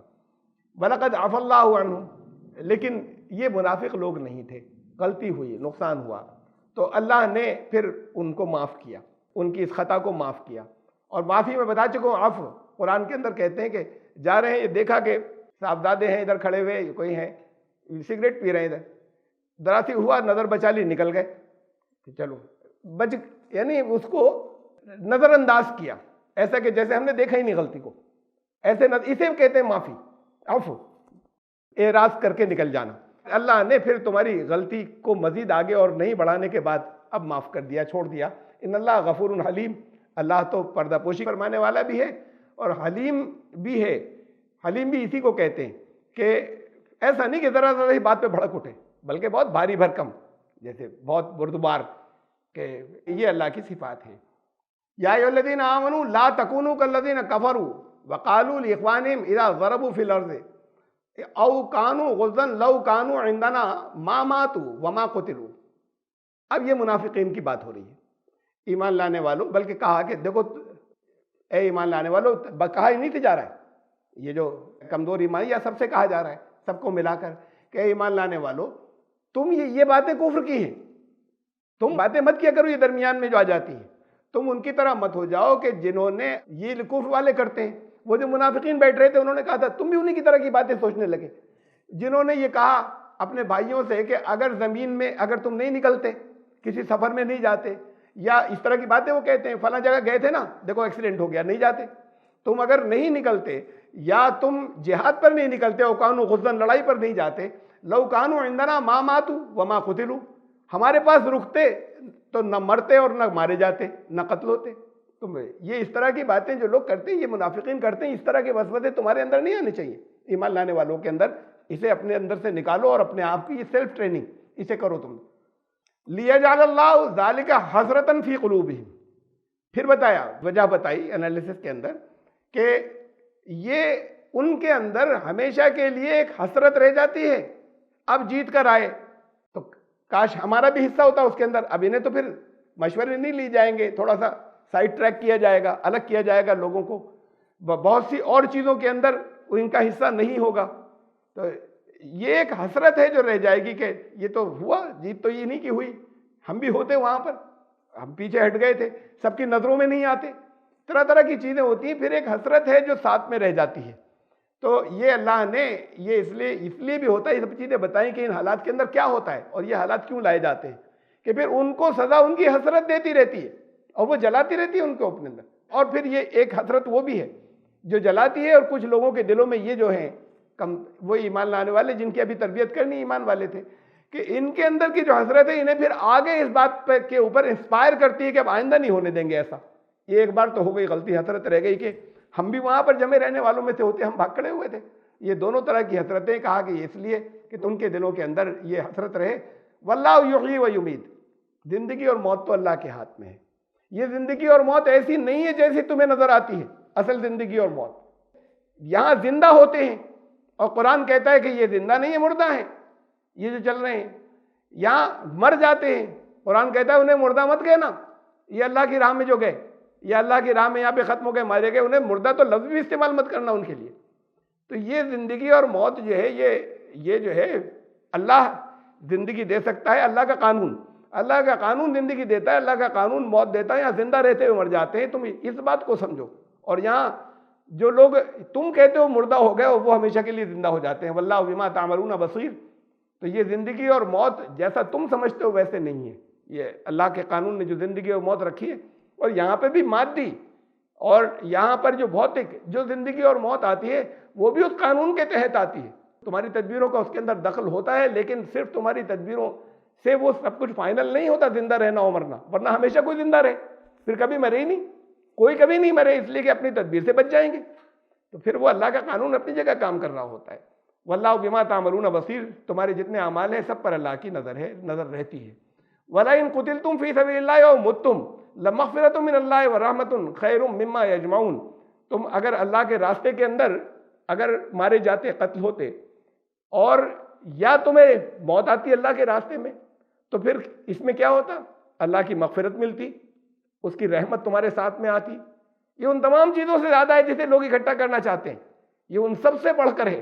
یہاں پر جن چیزوں کی لوگوں کے دلوں میں تمنا ہے کہ کیا کیا کر لیں اور کیا کیا حاصل کر لیں اور کیا کیا اچیو کر لیں، یہ ان سے بڑھ کر ہے کہ اللہ کی طرف سے مغفرت اور رحمت اس کی تمہارے ساتھ میں ہو جائے۔ اگر اللہ کے راستے میں مارے جاتے ہو یا کوئی دوسرا مار دیتا یا اللہ کے راستے میں خود تم مر جاتے نکلتے ہوئے، تو پھر اللہ کی مغفرت بھی آتی اور اللہ کی رحمت بھی تمہارے ساتھ ہوتی۔ اور پھر اس کے آگے فرمایا وَلَئِن مُتُّمْ، اب یہاں پر فی سبیل اللہ نہیں کہا، وَلَئِن مُتُّمْ أَوْ قُتِلْتُمْ، اس سے پہلے تھا کہ فی سبیل اللہ کے راستے میں ہوتا، اور اگر نارملی تم اگر مرتے یا تم قتل کیے جاتے، اللہ تحشرون، جانا تو پھر بھی اللہ کے پاس ہی ہے، اسی کے قانون کا سامنا کرنا ہے یہاں بھی، اور اسی کے پاس تم اکٹھا کیے جاؤ گے۔ اگر نارمل موت ہو گئی تب بھی تمہیں اس کے قانون کا سامنا کرنا ہے، تب بھی تمہیں وہیں پر اکٹھا ہونا ہے، اور اگر اللہ کے راستے میں گئے تو پھر بڑی کامیابی کے ساتھ میں جاؤ گے، جانا تو ہے۔ تو ایسا نہیں ہے کہ پھر تم نہیں مرو گے، اگر یہاں میں مرو گے اور اللہ کے راستے میں مرے، یہاں کسی نے مار دیا ذاتی دشمنی کی وجہ سے، اور اللہ کے راستے میں اللہ کے دین کی وجہ سے کسی نے مار دیا، ان دونوں میں بڑا فرق ہے۔ وہاں ان کے ساتھ مغفرت اور رحمت بھی ہوگی، اور بہرحال جائیں گے تو یہ بھی اللہ ہی کے سامنے، اکٹھے تو یہ بھی کیے جائیں گے، یہ اس سے بچ نہیں سکیں گے۔ فَبِمَا رَحْمَةٍ مِّنَ اللَّهِ لِنْتَ لَهُمْ، اب ایک بہت اہم بات بتائیے، فَبِمَا رَحْمَةٍ مِّنَ اللَّهِ لِنْتَ لَهُمْ، رسول اللہ صلی اللہ علیہ وسلم سے کہا یہ اللہ کی رحمت کی وجہ سے ہے، یہ تمہارے اوپر اللہ کی رحمت کہ تم ان کے لیے بہت نرم دل ہو، ان کے لیے تمہارے دل کے اندر نرمی ہے۔ یہ نرمی اگر نہیں ہوتی، وَلَوْ كُنْتَ فَظًّا غَلِيظَ الْقَلْبِ لَانفَضُّوا مِنْ حَوْلِكَ، اگر تمہارے اندر بے رحمی ہوتی، بالکل ہارشنس ہوتی، سختی ہوتی، اور یا تمہارے قلب جو ہے اس کے اندر سختی ہوتی، لَانفَضُّوا مِنْ، یہ سب چھٹ جاتے تمہارے پاس سے۔ اب یہ دیکھیے ایسا ہے کہ یہ ایمان لانے والوں کے کمانڈر ہیں، سب کے، یہ ایمان لانے والوں کے سب سے بڑے لیڈر ہیں۔ وہ جو لوٹ آئے تھا اب ان کو ڈانٹ نہیں پڑ رہی ہے، یہ تو اللہ نے ان کی تربیت کے لیے ایک وحی اتاری، ان کو یہ نہیں ہو رہا کہ اب آئندہ تو تمہارے اوپر کبھی بھروسہ کرنا نہیں ہے، ان کو ڈسکارڈ کر دیا جائے، ان کو تمہیں اب ان کے برابر نہیں مانا جائے گا کبھی۔ ابھی ان کی تربیت ہونی ہے ذرا سے ابھی کمزوری رہ گئی ہے، تو تمہارے اندر اگر اللہ کی رحمت یہ ہے کہ ان کے لیے تمہارے دلوں میں نرمی ہے، سافٹنس ہے، تو اگر ایسا نہیں ہوتا، اب یہ ان کے لیے ایسا نہیں ہے کہ ہمیشہ ہر معاملے میں بالکل نرم ہونا، قرآن نے کہا نہیں، ایمان لانے والوں کی صفت یہ بتائی، اشداء علی الکفار رحماء بینہم، کفار کے معاملے میں سخت، رحماء بینہم، آپس میں ایک دوسرے کے لیے رحمت۔ یہ لفظ کافر کا جنہوں نے مطلب نہیں سمجھا وہ پھر غلط فہمی انہیں پیدا ہو جائے گی کہ وہ لوگ جن کے اوپر آخری درجے کی سب باتیں ہو چکی اور اس کے بعد ساتھ میں ہیں وہ، اور پھر نقصان پر نقصان وہ پہنچائے چلے جاتے ہیں، ہر طرح کی حجت پوری ہو گئی، ان کے معاملے میں سختی، اور آپس میں یہ ان کے معاملے میں نہیں جن پر آپ نے حجت پوری نہیں کی ہے، اور آپس میں ایک دوسرے کے لیے بڑے رحمت ہیں وہ۔ تو ایسا نہیں ہے کہ انسان کے اندر اس کی ضرورت نہیں ہے، اللہ کی صفات کے اندر وہ رحمان اور رحیم بھی ہے، وہ جبار اور قہار بھی ہے، جبر کرتا ہے اپنی زبردستی، وہ جبر بھی اس کا رحمت ہوتا ہے، وہ رحمت بن کر نکلتا ہے کائنات کے اوپر، اللہ کی زبردستی یا جبر جسے کہا جائے، اس کا قہر، یعنی اس کا غصہ اگر نازل ہوتا ہے کسی کے اوپر کہیں پر تو وہ بھی سب کے لیے رحمت ہوتا ہے، باقی پوری انسانی سماج کے لیے وہ رحمت ہوتا ہے۔ یہ نرمی کا مطلب یہ نہیں ہے کہ ہمیشہ بالکل نرم ہے یا ملائم ہے یا بالکل ہی نرم ہے، کہا کہ بعض جگہ پہ سختی کی ضرورت ہوتی ہے۔ ان کے لیے جو تمہارے ساتھ میں ہیں، اللہ کی یہ رحمت ہے، اس کی رحمت کی بنیاد پر تمہارے دل میں ان لوگوں کی ان کے لیے نرمی ہے۔ اب دیکھیے بڑے بڑے لیڈر ہوئے، بہت سے بڑے ایسے بھی کمانڈر ہوئے کہ بہت سخت تھے، بڑے ہارش تھے، اشارے میں وہ ان کے ساتھ میں جتنے اور لوگ ہوتے تھے، ذرا محسوس ہوا کہ یہاں ان کے اندر کمی ہے، ان کا فوراً گردن اڑا دو، گولی مار دو، ختم کر دیا گیا، ہٹا دیا گیا۔ وہ بھی ایسے تھے کہ ان کے ساتھ میں رہنے والے بڑے وفادار تھے، اگر کسی جگہ لیڈر کہیں مارا جائے رہ جائے تو جانے دے دیتے ہیں لوگ اس کی لاش اٹھا کر لانے کے لیے۔ یہ چھوٹے چھوٹے گروپس کے اندر ہوتا ہے، چوروں اور ڈاکوؤں کے گروپ میں ہوتا ہے، صرف اس لیے نہیں کہ ان کی وجہ سے پہچان ہوگی، یہ تو بڑی بے عزتی کی بات ہے، ہمارا کمانڈر ہے تو اپنی جانیں دے دیتے ہیں، اس کو اٹھا کر لانے کے لیے بہت سے لوگ جان دے دیتے ہیں۔ یہ اسپرٹ ان میں بھی آتی ہے، ان لوگوں میں بھی جن کے دلوں میں سختی ہوتی ہے، جو ذرا رعایت نہیں کرتے کسی کے ساتھ میں، اپنے ساتھ میں رہنے والے وہ بالکل پیور چاہتے ہیں، ذرا گڑبڑ ہوئے اور ان کا مارو، اسے ختم کرو، یا کم سے کم درجے کی بات ہے کہ نکالو، آؤٹ کرو۔ تو یہ، اور ایک یہ ہے کہ یہ کہا کہ اللہ کی رحمت سے تم ان لوگوں کے لیے نرم اگر نہیں ہوتے تو چھٹ جاتے، اگر نرمی نہیں ہوتی تمہارے اندر سختی آتی تو یہ بکھر جاتے۔ یہ فرق کیوں ہے کہ جب وہاں تو سختی ہوتی ہے، سب جگہ نہیں لیکن دنیا کے اندر تو یہ، اور جہاں پر بلکہ تھوڑا سا لوز کنٹرول ہوتا ہے تو وہاں بڑا انتشار ہوتا ہے۔ آپ پولیٹیکل پارٹیز کے اندر دیکھیں کہ وہاں بڑا انتشار ہوتا ہے، اور جہاں ٹائٹ کنٹرول ہوتا ہے وہاں پر اپنے کیڈر ٹھیک رہتا ہے۔ تمہارے اندر یہاں قرآن نے کہا کہ اللہ نے تمہارے اندر نرمی ہے اللہ کی رحمت سے، اگر یہ نہیں ہوتی تو لوگ تمہارے اوپر سے چھٹ جاتے سارے۔ یہ ہے دو سسٹمز کا مقابلہ۔ یہ سسٹم اپنے آپ میں یعنی ریکوائرمنٹس جو ہوتی ہیں وہ منزل اور مقصد کے اعتبار سے ہوتی ہیں، کہاں جانا ہے، کس گول کو اچیو کرنا ہے، اس کے اعتبار سے ذہن سازی ہوگی، ویسا ذہن بنے گا، ویسی سائیکی بنائی جائے گی، ویسی تربیت ہوگی لوگوں کی، اس سے ڈیفرنٹ ہوگی، اس منزل پر نہیں پہنچیں گے۔ تو جہاں پر مقصد صرف پاور میں رہنا ہوتا ہے، جہاں مقصد صرف خود غرضی ہوتی ہے، جہاں مقصد یہ ہوتا ہے کہ ابھی اور علاقے جیتنے ہیں، انہیں بھی مارنا ہے، قتل کرنا ہے، جیتنا ہے، اپنے میں شامل کرتے چلے جانا ہے، تو جہاں پر مقصد یہ ہوتا ہے وہاں پر دل کے اندر کوئی نرمی نہیں ہوتی، یہ تو پھر خود غرضی والا ہے وہ حصہ جو ہے۔ اس لیے ابھی میں آگے ایک لفظ سے اور واضح ہو جائے گا آپ کو، وَلَوْ كُنْتَ فَظًّا غَلِيظَ الْقَلْبِ، لفظ جو فظ آیا اس سے، لیکن پہلے اسے سمجھ لیں کہ جہاں ٹارگٹ جو ہے وہ خود غرضی ہے، لوگوں کو مارنا، قبضہ کرنا، باقی لوگوں کو تو ایکسپلائٹ کرنا ہے، ہمیں آگے بڑھنے کا حق ہے، وہاں جب تک یہ نظام اس پارٹی کے اندر بھی ایسا ہی نہیں ہوگا کہ سختی نہیں ہوگی کمانڈر کے اندر، یہ ضروری ہے، ریکوائرمنٹ ہے، یہاں نرمی ہوگی تو خود غرضی کے نظام کے اندر وہ سکسیس و کامیابی نہیں حاصل کر سکتے۔ اور جو نظام اپنے آپ میں رحمت ہے، جو خود غرضی کا نہیں ہے، جہاں ایکسپلائٹیشن ختم کرنا ہے، وہ نظام، اس نظام کے اندر جن لوگوں کو اس کی جو تمہیں تعلیمات جن لوگوں کو دی جا رہی ہیں، یہ لوگ بکھر جائیں گے۔ یہاں پر اگر وہ چیز پیدا ہوگی کہ ذرا سی بات ہوئی ان کا آؤٹ، یہاں خود غرضی کا تو نظام نہیں ہے، یہاں یہ نرمی سے لوگ تمہارے ساتھ میں رہیں گے، ورنہ بکھر جائیں گے۔ یہ الگ طرح کا گروہ ہے، جس منزل کو پانا ہے اس منزل کے لیے ضرورت جو تمہارے اندر تھی وہ ہے۔ وَلَوْ كُنْتَ فَظًّا غَلِيظَ الْقَلْبِ، اب دیکھیے فظ لفظ کو دیکھیے ذرا ڈکشنری کے اندر، یہ راغب کی ڈکشنری سے میں نے لیا ہے، مستعار من الفظ ای ماء الکرش، یہ لیا گیا ہے اوریجنل، کہہ رہے ہیں کہ اوریجنل اس لفظ کے میننگ یہ تھے فظ کے کہ اونٹ کو پانی پلاتے تھے لوگ، جب لمبے سفر پہ جاتے تھے تو بہت زیادہ پلا دیتے تھے، اور اونٹ اسٹور کر سکتا ہے، اس کے پاس الگ ایک اسٹوریج ہوتی ہے، پانی کی الگ اسٹوریج ہوتی ہے باڈی کے اندر۔ آپ تھوڑا سا پانی پی لیں، تھوڑا سا زیادہ پی لیا، کا ایک گلاس اور پی لو، اس کے بعد نہیں پی سکتے۔ اونٹ جتنی اپنی پیاس ہوتی ہے اس سے بہت زیادہ، اسے تھوڑا زیادہ نہیں، اس سے بہت زیادہ پانی پی کر وہ اسٹور اپنے اندر کر لیتا ہے۔ یہ اللہ نے نظام رکھا ہے اس کے لیے کہ جو جانور ان علاقوں کے اندر جائے گا جہاں پانی ہفتوں نہیں ملے گا اور پانی پینے کو نہیں ملے گا، تو پھر وہ پانی اس کے کام آتا رہتا ہے، وہ پانی جو اسٹور ہوتا ہے۔ تو یہ کرتے تھے کہ پانی اور تھوڑا سا ایکسٹرا پلا دیتے تھے اس کو، اونٹ کو، وہاں پر عرب یہ کیا کرتے تھے۔ اور پھر اگر کوئی اتنی ایسی سچویشن آ جاتی تھی کہ جو بہت آخری درجے کی مجبوری کی تھی، اس لیے کہ اونٹ تو اپنے آپ میں بہت بڑا قیمتی ہوتا تھا وہاں، اگر اونٹ کو ختم کر دیں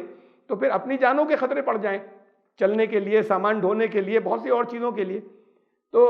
لیکن اس کے باوجود اگر کوئی ایسی کیفیت آتی جہاں بری طرح پھنس جاتے تھے تو پھر وہ اونٹ کا پیٹ کاٹنے کے بعد اس پانی کو یوز کرتے تھے، جہاں پانی بہت عرصے سے نہیں ملا اور پانی کے بغیر یہ مر جائیں گے، تو پھر وہ اونٹ کا پیٹ کاٹ کر اور پھر اس پانی کو وہ اس لیے ایکسٹرا پلاتے تھے کہ اس کے اندر اسٹوریج ہوگا، پھر وہ اس پانی کو یوز کرتے تھے۔ اس کو کہتے تھے فظ، یہ انہوں نے بتایا کہ اس سے یہ ورڈ لیا گیا ہے، یہ جو آیا ہے وہاں سے ڈیڈیوس ہو کر آیا ہے۔ تو کیا آیا ہے یہ ورڈ جو آیا ہے؟ وَلَوْ كُنْتَ فَظًّا غَلِيظَ الْقَلْبِ، فظ، تمہارے اندر اگر یہ چیز ہوتی فظ، تو اس سے مطلب کیا ہوا کہ ٹھیک ہے عام حالات میں وہ اس سے محبت بھی کرتے ہیں، اس کا خیال بھی رکھتے ہیں، اسے کھانا بھی کھلاتے ہیں، سب کچھ کرتے ہیں، لیکن جب مقابلہ اس کا آتا ہے کہ اب تو بہت بے چین ہو گئے تو پھر صرف اپنے پانی پینے کے لیے اسے کاٹ دیتے ہیں، اسے ختم کر دیتے ہیں، بلکہ پہلے سے اسی لیے پلایا گیا ہے، یہ نہیں کہ وقتی طور پر ہو گیا، پہلے سے یہ انتظام اس لیے کیا گیا ہے کہ اگر کوئی ضرورت پڑی تو پھر اسے کاٹ کے پانی نکالنا ہے پیٹ میں سے اس کے۔ تو یہ چیز جو ہے یہ خود غرضی، اور وہ چاہے وہ نکلے ایسے خاص موقعوں کے اوپر جانے کے بعد، لیکن اس کو ارینج پہلے سے کیا گیا ہے، اس کا انتظام بھی پہلے سے کیا گیا ہے، سوچ کر پلان کر کے ہے۔ تو یہ جو خود غرضی ہے یہ تمہارے اندر سختی نہیں ہے، وَلَوْ كُنْتَ، اگر تمہارے اندر ہوتی، اس سے یعنی اس کیفیت سے لیا گیا یہ فظ لفظ، بے رحمی، سخت دلی۔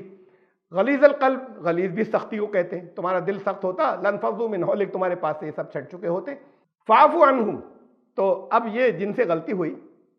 جیسے اللہ کے بارے میں کہا اس نے درگزر کیا، تم بھی درگزر کرو، تم بھی اعراض کرو، جانے دو۔ فَاعْفُ عَنْهُمْ، ان سے کوئی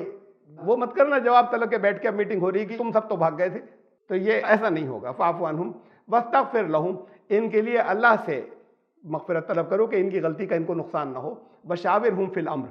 ان کو مشوروں میں شریک کر رکھنا جاری رکھو، شریک کرنا جاری رکھو. یہ دیکھیے کتنی اہم بات ہے. ایک تو جنرل بات کہی، شاورون، مشورے ہونے چاہیے. مشورے کیے تھے رسول اللہ صلی اللہ علیہ وسلم، لیکن یہ پھر ذہن میں رہے آپ کو، ایک موقع نہیں بہت موقع ہیں کہ مشورے آ گئے سب کے، لیکن عمل کس پر کیا؟ سچویشن دیکھنے کے بعد انہوں نے کم لوگوں کی بات مان لی اس وقت کہ یہ ذرا زیادہ زور دے رہے ہیں، شدت بہت ہے، باقی لوگ تو مان لیں گے، ان کی بات پر نہیں مانا گیا تو یہ بہت زیادہ جو ہے وہ مایوس ہو جائیں گے، نا امید ہو جائیں گے جتنا ان میں جذبہ ہے. تو یہ جو مینورٹی تھی ان کی بات مان لی، اور یہ اللہ کی اسکیم تھی کہ اسی کو مانے وہاں نکلیں تاکہ یہ کھرے کھوٹے پھر الگ کی جا سکیں، یہ دکھایا جائے کہ نبی کے تمہارے ہوتے ہوئے بھی نقصان تمہیں پہنچ سکتے ہیں اگر تم اپنے اصولوں پہ قائم نہیں رہے. تو یہ ساری چیزیں جو تھیں وہ دکھانی تھیں، وہ بتانی تھیں. تو وشاورہم فی الامر، ان سے امر میں، یعنی ابھی فیصلہ نہیں ہوا ہے، فیصلہ ہو گیا، فیصلہ ابھی باہر نہیں آیا ہے، اس وقت تک کی اسٹیج کے اندر مشورے کرو. ان سے بھی مشورے کرنا، ان کو مشوروں میں ویسے ہی جاری رکھنا، یہ نہیں کہ ان کو تو کر دیا الگ، یہ تو ہے نا سیکنڈ گریڈ کے لوگ. اب مشورے تو ان سے کیے جاتے ہیں جو اہل ہوتے ہیں مشوروں کے. بعض مشورے جنرل سب سے کیے جاتے ہیں، بعض اس سے کیے جاتے ہیں کہ جسے سمجھے کہ بھئی اس کا ایکسپرٹ یہ ہے تو اس کا مشورہ اس سے لیا جائے گا، ہر ایک سے نہیں لیا جائے گا. اب سوشل میڈیا کے بارے میں جو مشورہ کرنا ہے ان سے نہیں لیا جا سکتا، جن کا کوئی تجربہ نہیں سوشل میڈیا کے بارے میں، ان سے نہیں لیا جا سکتا. تو جس سے جو کوئی بہت اچھا رائٹر ہے تو اگر زبان کی خوبصورتی، بیوٹی، اس کا مشورہ لینا تو اسی سے لیا جائے گا، یہ دوسروں سے نہیں لیا جائے گا کہ بتائیے یہ جملے جو ہیں یہ آگے پیچھے ان کے الفاظ یہاں پہ سوٹ کر، یہ اس سے لیا جائے گا جو اچھی زبان والا ہے، لینگویج اچھا رائٹر ہے، اس سے لیا جائے گا. لیکن یہ کہا کہ ان سے بھی مشورے جاری رکھنا، یعنی ان کو اپنا ہی بنا کر رکھنا، تمہارے اندر فرق والی بات نہیں آئے. یہ تو فیصلے اللہ کے ہیں کون اوپر کون، اور یہ جو ان میں سے کتنے لوگ نکلے جو ان سے بھی آگے نکل جائے. تو تمہاری نرمی کے، تمہارے مزاج، تمہارے نظام کا تقاضا یہ ہے کہ ان سے اپنے مشورے جاری رکھنا. لیکن یہ ایک بات اور واضح کر دی، امر جب تک تھا، ابھی نافذ نہیں ہوا، ابھی امپلیمنٹ نہیں ہوا فیصلہ، اس وقت تک تو وہ امر تھا. اب جب امپلیمنٹ ہونے جا رہا ہے، فائنل تم نے ایک ڈیسیجن لے لیا ہے، اب امپلیمنٹ ہونا ہے. فَإِذَا عَزَمْتَ، پھر تم کوئی آخری فیصلہ کر لو. اس میں یہ نہیں کہا کہ میجورٹی کی بیسس پر ہوگا، یہ ڈیموکریسی کی طرح نہیں ہوگا کہ جس کے ووٹ زیادہ پڑ گئے اس کی مانی جائے گی. کہ اب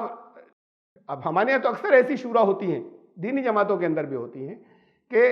اب ایک شورا بنا رکھی ہے، ایک تو یہ کہ ہر مشورہ اسی شورا سے ہوگا. ہر چیز کے وہ لوگ نہیں آئے لیں، ہو سکتا ہے کوئی باہر کا آدمی جو ہے، کوئی دوسرا جو اس کے اندر نہیں ہے، وہ زیادہ اس معاملے کا ایکسپرٹ ہو، تو ان سے کیوں رائے لی جائے گی. پھر دوسری بات یہ کہ میجورٹی کی بنیاد پر نہیں ہوگا، کہ یہ ڈیموکریسی کے اندر ہوتا ہے کہ زیادہ لوگوں نے جو کہہ دیا وہ مانا جائے گا، اب اس سے الگ نہیں ہٹ سکتے. فَإِذَا عَزَمْتَ، پھر جب تو کوئی بات فائنل کر لو. مشورے اس لیے ہوتے ہیں تاکہ جو کمانڈر ہے یا جو لیڈ کر رہا ہے، جو امام ہے، جو نبی تھے تب، کوئی اگر امیر ہے، اس کی ذہن پہ ڈیفرنٹ سچویشنز آ جائیں، ممکن ہے بہت سی چیزیں اس کے سلپ ہو رہی ہوں، تو اس کے سامنے سارے آسپیکٹس آ جائیں. اس کے بعد اب اس کا تم نے اگر جب فیصلہ کر لیا تو یہ نہیں ہے اب کہ وہ فیصلہ میجورٹی اوپینین کے بیسس پر ہوگا. تم نے اگر کر لیا فائنل فیصلہ، فَتَوَكَّلْ عَلَى اللَّهِ، توکل کا لفظ آ گیا. دیکھیے پھر اللہ پر تمہیں توکل کرنا ہے. میں نے سمجھایا تھا بڑی ڈیٹیل کے ساتھ میں توکل کا مطلب، کہ توکل کا مطلب یہ نہیں ہوتا کہ اب ہم بیٹھے ہیں سب ہم نے اللہ پہ چھوڑ دیا، کہ پھر اس کے بعد تمہارے پاؤں میں لغزش نہیں آئے،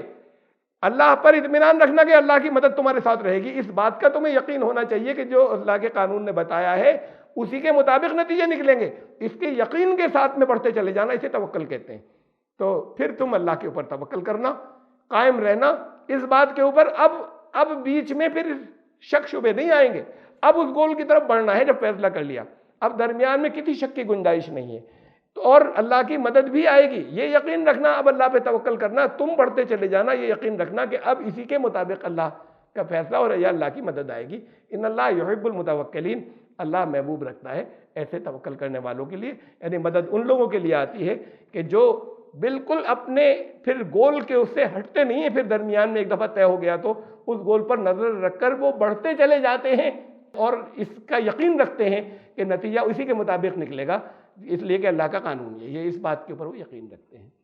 تو ہم آیت نمبر 159 تک پہنچے. آیت نمبر 160 سے انشاءاللہ دوبارہ شروع کریں گے اگر زندگی رہی تو. سبحان ربک رب العزت عما یصفون.